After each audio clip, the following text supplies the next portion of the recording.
Welcome back to the channel, guys. Today we've got a big project we're working on. We've got 1,000 square foot paver patio. We're going to be doing 6 retaining walls on this project. Hey. We're going to be tearing up the grass and what? You're doing it wrong. You said this was a big project. No, not that kind of project. It's a fairly big project, not a bunch of projects. That's why I do the intros and you stand behind the camera. Fine.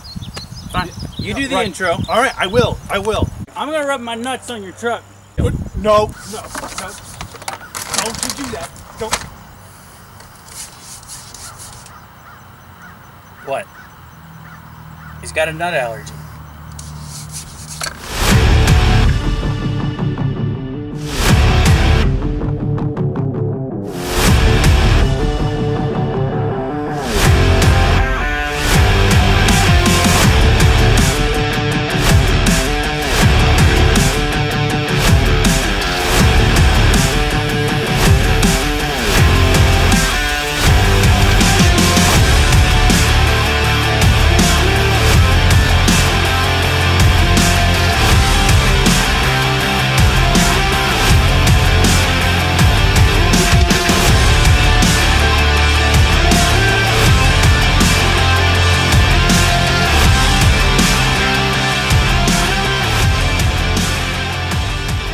Alright guys, so on a serious note, we're taking on another project that's a little bit different than what we usually do. We're actually going to be cleaning out a retention pond, and there's like knee-high, waist-high stuff in here.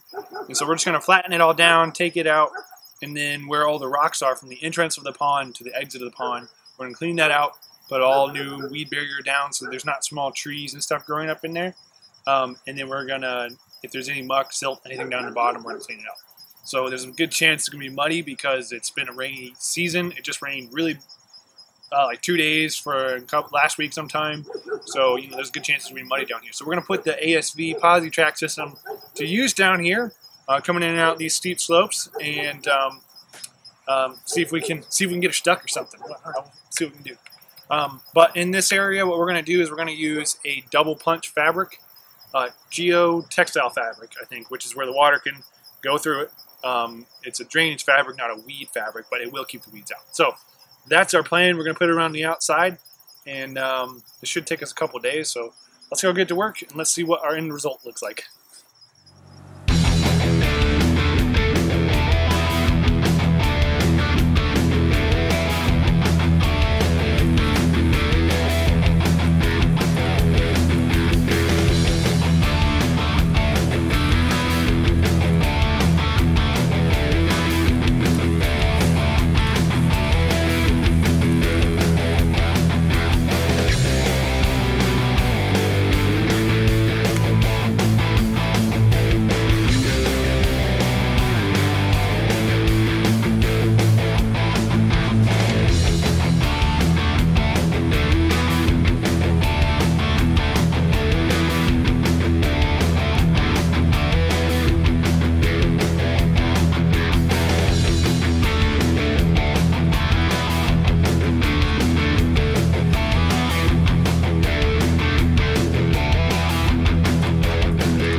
Alright, so I've marked out the bottom of this. Started here, probably 12:30 or so, 1, something like that. And we pulled all those weeds down, took them back, and then I stripped all this, and it is now 5 o'clock, 4:50. So that little machine was getting it. I'd say that is probably the smoothest ride I've had on that machine. On hard ground, it's pretty smooth, but even on that soft mud, like it was like glass. So I'm gonna spend a couple more hours moving this dirt up and onto a berm over there, and we'll bring the excavator over tomorrow. Start working on those riprap areas, cleaning that out, making it look nice, and yeah, we'll go from there. So end of day 1.